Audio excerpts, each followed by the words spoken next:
Alright, we are finally getting close to the end of my Next Fest February 2024 coverage. We have a few more episodes left, looking at some of my favorite and more interesting demos from the event.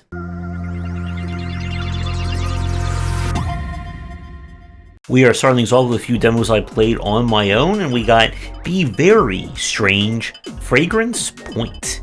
This is a 3D platformer that I think the only way could be described this as if we took like Cruelty Squad's like janky like 3D aesthetic and turn it into a 3D exploration game.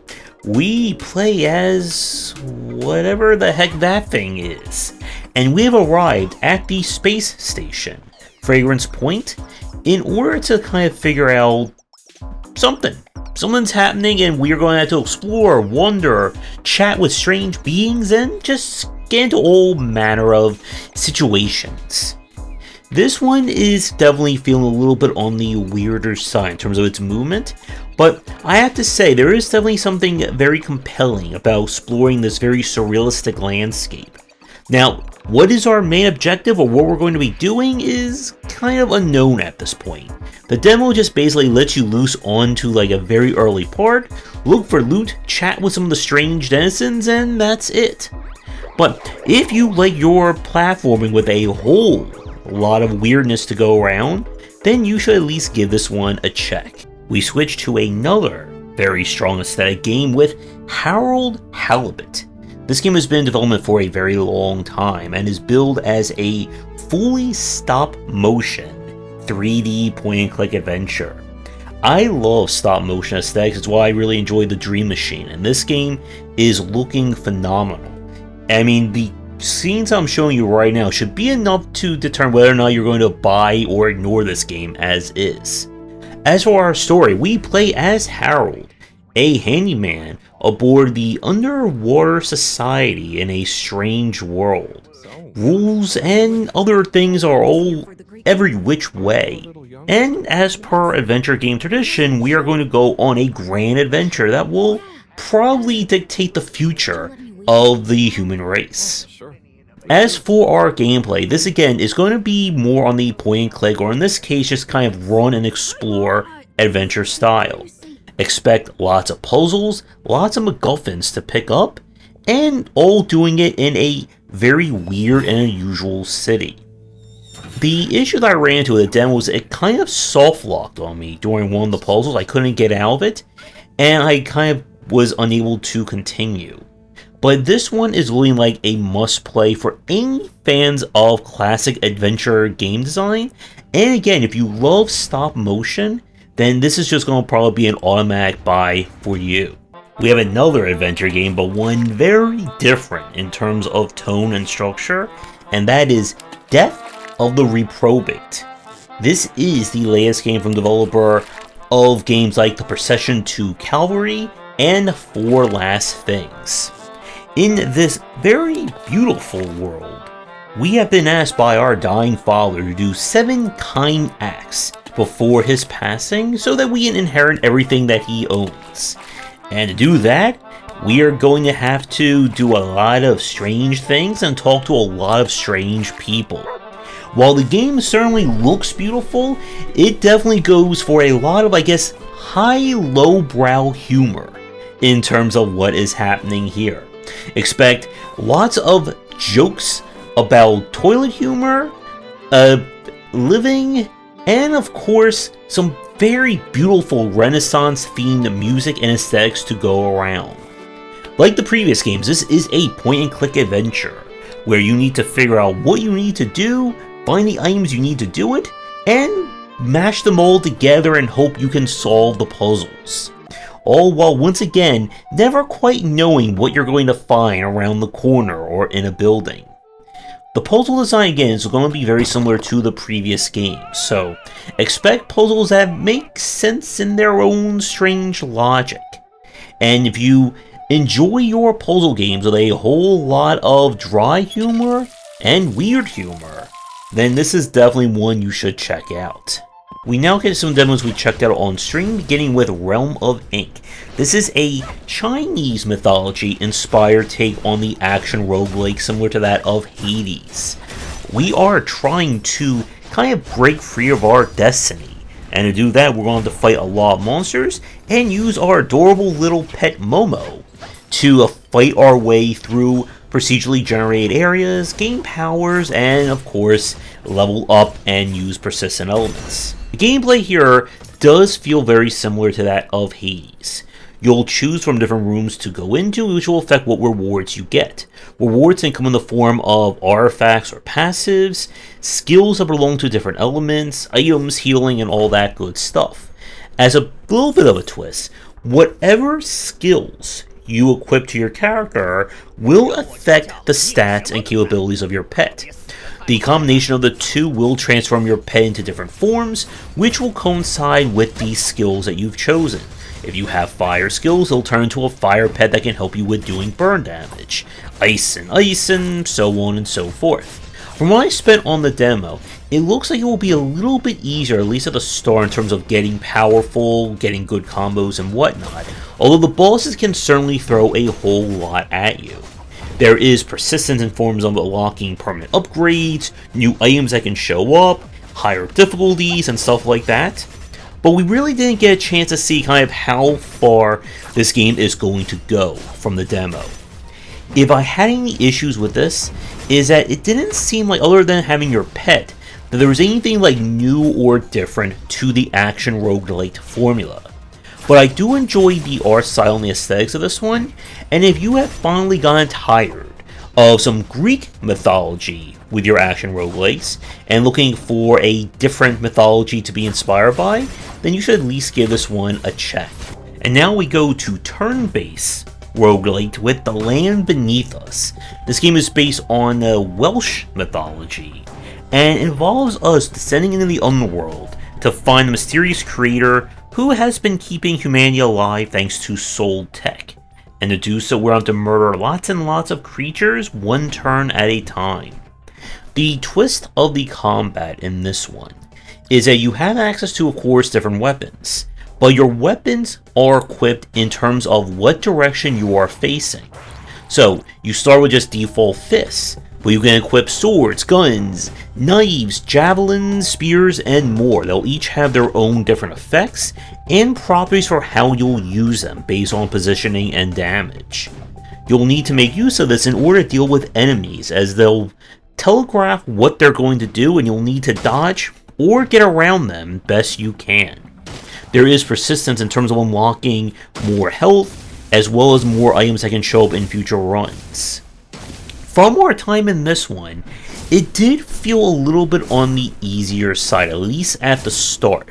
If you get one really good weapon early on in your run, you can kind of just manipulate or get enemies that get you from that direction so you can keep using it on them. But I do like the aesthetics of this one, and it looks like there's going to be some pretty good variety in terms of how the runs can play out, what weapons and drops you can get, and the enemies that you will fight.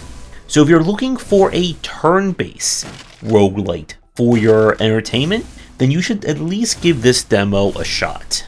We have a different kind of turn-based roguelike next with Rack and Slay. This is a billiards action roguelike, or turn-based roguelike, I guess, depending on how much action there is in pool. Your job is to use your cue ball here to knock all the enemies into the holes set up around the table. You can also use special attacks and environmental hazards to deal with them as well. The challenge is that you only have a select number of turns per level in order to deal with them. Any enemies that are left on the board when time is up will deliver damage to you based on what their health is.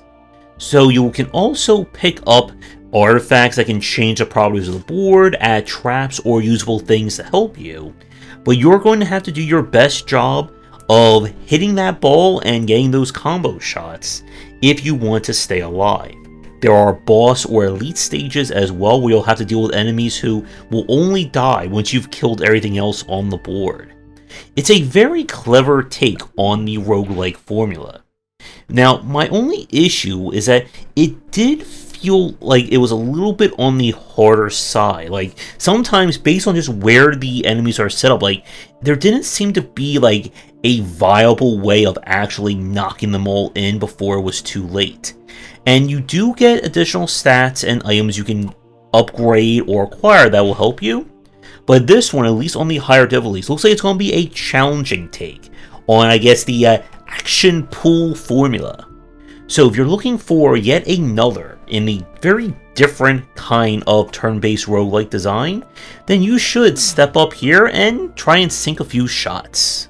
And now for something very different with Roman Sands Rebuild. This is a kind of visual novel adventure, almost like time loop style game.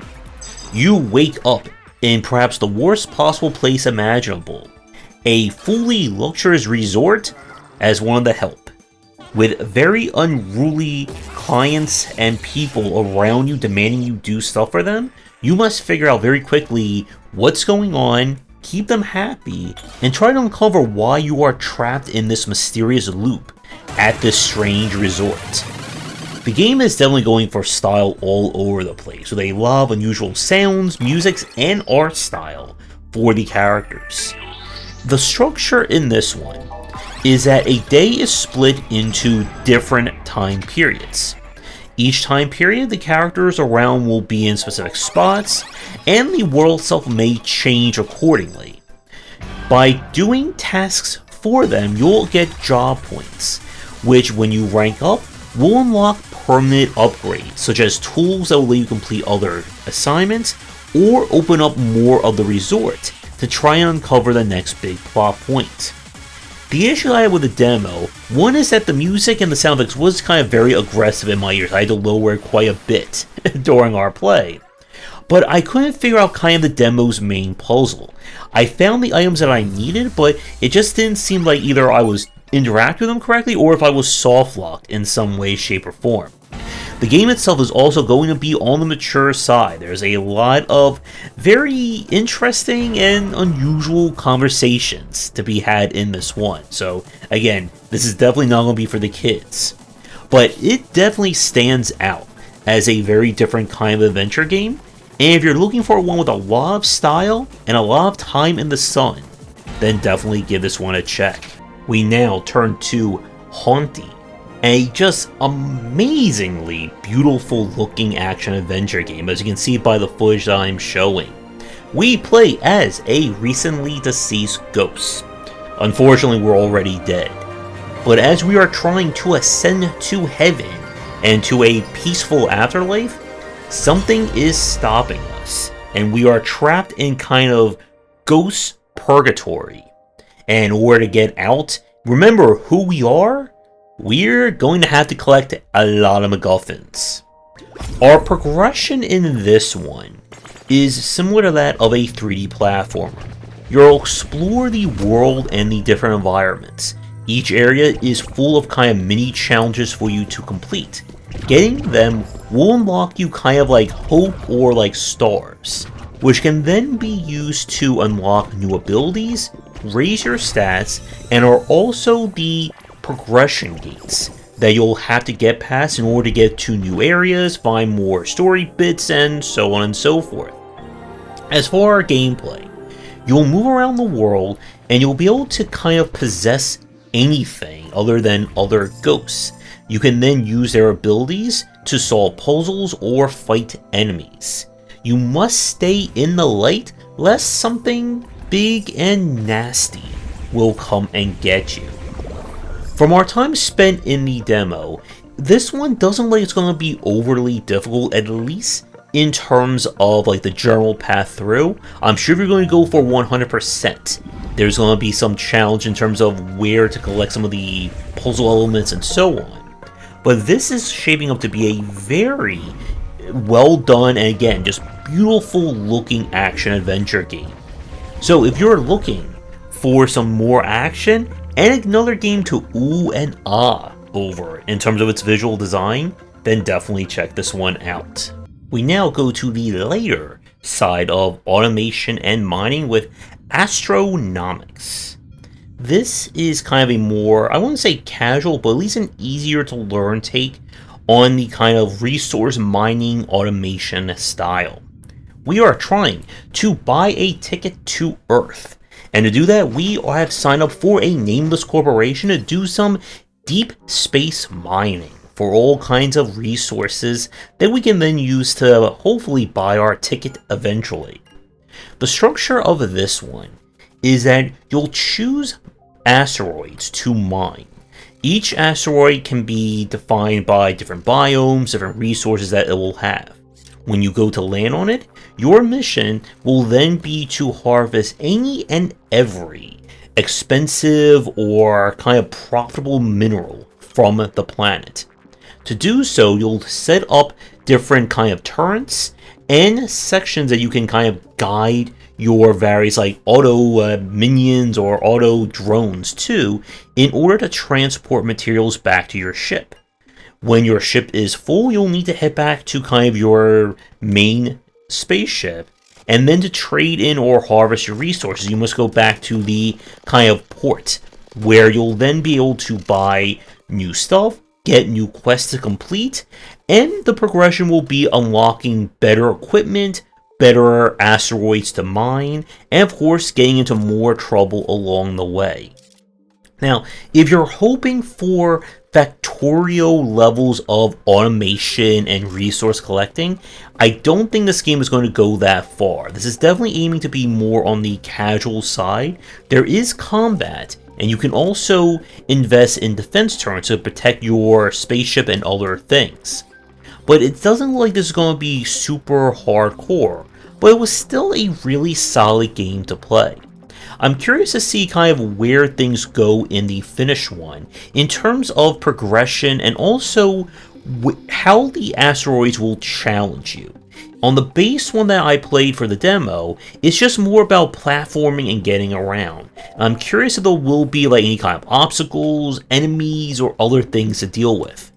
So if you enjoy mining and looking for one that's going to be fairly easy to jump or dig into, then definitely check this out. And now up is a Magical Delicacy. This is a cooking platforming Metroidvania, where you must use the power of witchcraft, cooking, and jumping to make a new life for yourself on a cozy little island with all manner of magical and unique creatures around.